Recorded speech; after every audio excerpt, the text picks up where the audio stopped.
Bonjour à tout le monde.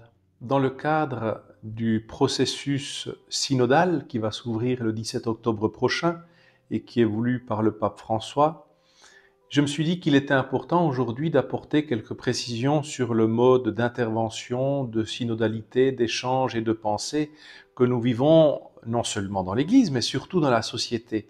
Parce qu'il y a des choses qui m'inquiètent profondément au niveau de la société. Il suffit de voir les médias tout particulièrement, comme ils fonctionnent. Vous savez que les médias ont une charte. Et dans cette charte, il est dit qu'ils doivent assurer des positions et contre-positions, qu'ils doivent éclairer le débat, mais qu'ils ne doivent jamais prendre position pour laisser l'auditeur, le téléspectateur, pouvoir se faire sa propre idée. Et aujourd'hui, je me suis dit, mais il y a une citation toute particulière que l'on retrouve en Luc 11, 23. Celui qui n'est pas avec nous est contre nous. Eh bien, je crois que Jésus nous répond très clairement, non, pas forcément. Et aujourd'hui, il y a une volonté, ou en tout cas, il y a une propension à vouloir opposer, à vouloir séparer, à vouloir cliver. Nous le voyons avec ces antivax et ces provax, où il y a une volonté véritablement de cliver, de créer deux camps qui s'opposent.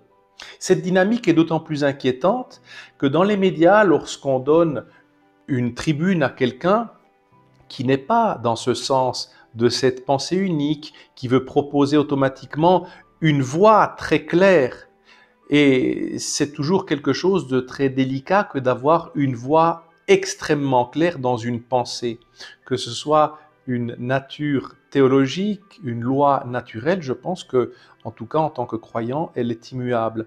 Mais que nous ayons un mode de pensée si fermé, si étroit, si radical, que j'ai l'impression aujourd'hui, pour essayer aussi de faire prendre conscience que l'on vit une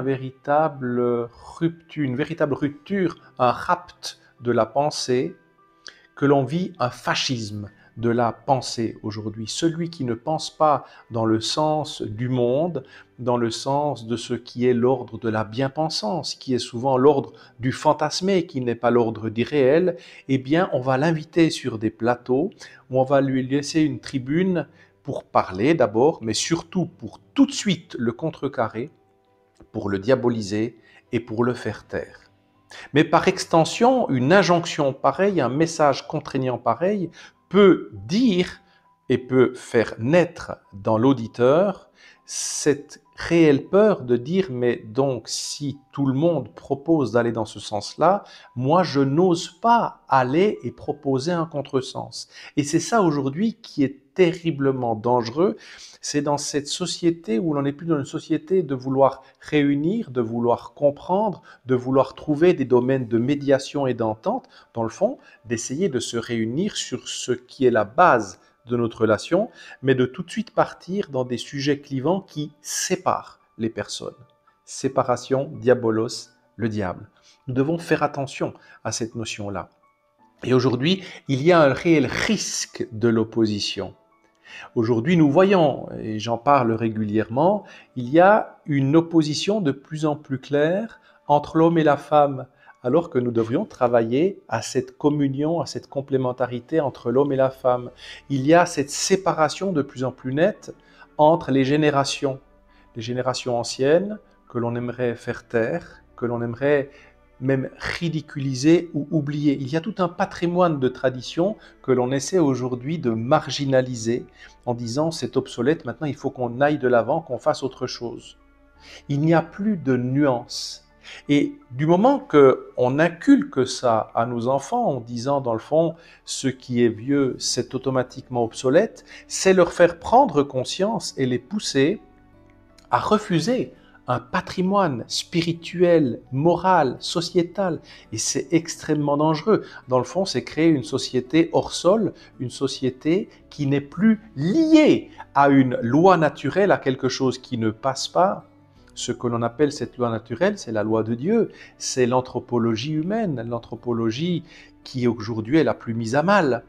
On est aujourd'hui dans cette volonté plutôt d'opposer et de cliver. Et ce réel fascisme spirituel et moral veut faire taire la voix souvent de la sagesse pour prôner la voie de la modernité, de la recherche, de la jouissance, à tout va, et dans le fond de dire si on peut le faire, on y va, on le fait, mais est-ce que c'est éthique de le refaire? C'est là où on revient toujours sur la même pensée. On ne devrait pas seulement se dire je peux faire ça, j'ai les moyens de pouvoir le créer, mais c'est de dire est-ce que c'est véritablement quelque chose qui, dans le cadre de l'humanité, dans le cadre du bien commun, dans le cadre de la protection du plus faible, est quelque chose de bon. Aujourd'hui, on défend toujours des droits, mais on défend rarement des devoirs. On défend rarement des limites. On défend rarement des exigences à avoir une condition humaine, à avoir des caractéristiques humaines. On défend bien davantage à obtenir toujours de la jouissance supplémentaire. Et le cheval de bataille aujourd'hui, c'est d'abord protégeons le plus faible. Celui qui a rarement de tribune aujourd'hui, c'est l'enfant.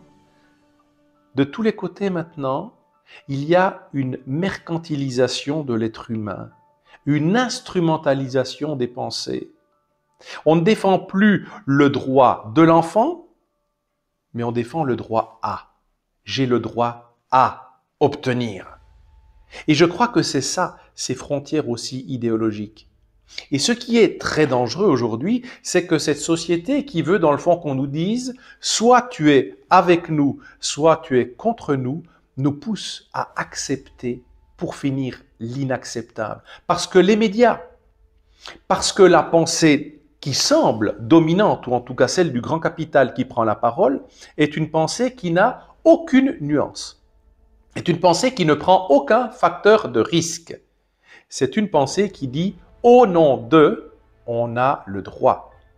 Au nom de la modernité, au nom de tout ce qui est de l'aspect médical, progrès sociétal, on a le droit, on peut le faire, on y va. Et dans le fond, c'est enlever des barrières éthiques, c'est enlever des barrières traditionnelles, morales et spirituelles.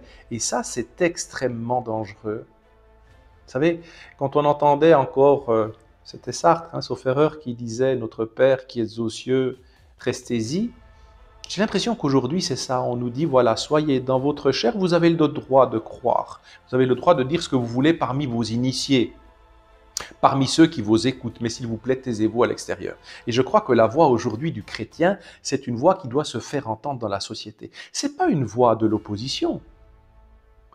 Un chrétien n'est pas quelqu'un d'extrême droite. Un chrétien est quelqu'un qui va essayer d'apporter la voix de la sagesse, la voix de Dieu, la voix de la médiation et surtout la voix de la raison et une voix qui va essayer d'apporter la nuance, d'apporter la prudence, d'apporter peut-être le danger des conséquences à opter pour tel et tel comportement.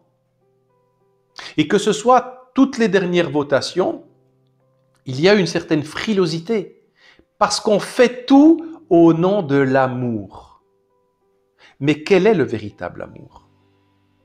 Est-ce que l'amour n'est pas tout d'abord une exigence? Est-ce que l'amour, ça n'est pas d'abord d'accepter certaines formes d'amour?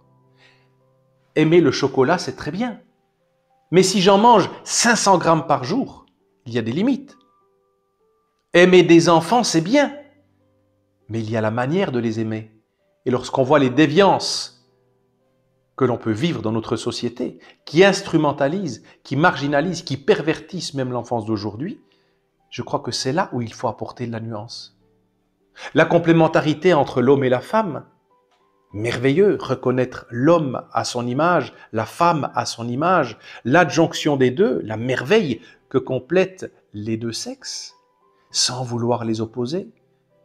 Sans vouloir absolument dire nous devons maintenant reconnaître tel et tel sexe à totale égalité, alors qu'il y a des différences fondamentales entre les deux. Et c'est magnifique comme ça. Je le disais encore dernièrement, est-ce que je vais revendiquer en tant d'homme d'être blessé, d'être marginalisé, d'être répudié par ce que propose la société parce que je ne peux pas moi-même porter un enfant dans mes entrailles. Est-ce que je vais jalouser la femme pour ça en disant « ça n'est pas normal ». Moi,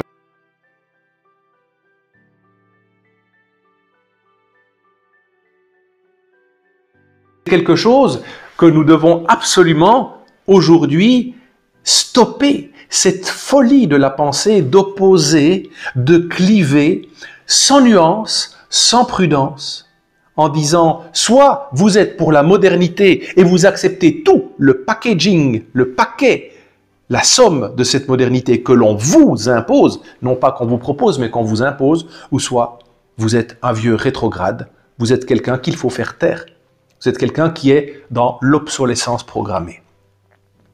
Alors aujourd'hui, j'aimerais juste redire ces paroles du Christ. Non, laissez les enfants venir à moi. Laissez la personne faire du bien, même en mon nom, même si elle ne nous suit pas exactement. N'ayons pas des pensées sectaires, n'ayons pas des pensées arrêtées, mais surtout, pensons que l'amour de Dieu rejoint toujours le plus faible. L'amour de Dieu s'incarne toujours dans la charité et la sagesse. Soyons des sages. Soyons des sages. Et puis, si on veut continuer de nous focaliser ou de nous étiqueter comme quelqu'un d'obsolète, comme quelqu'un de rétrograde, comme quelqu'un de fermé, eh bien, ça fait rien. Le Christ lui-même a été mis en croix pour ses idées.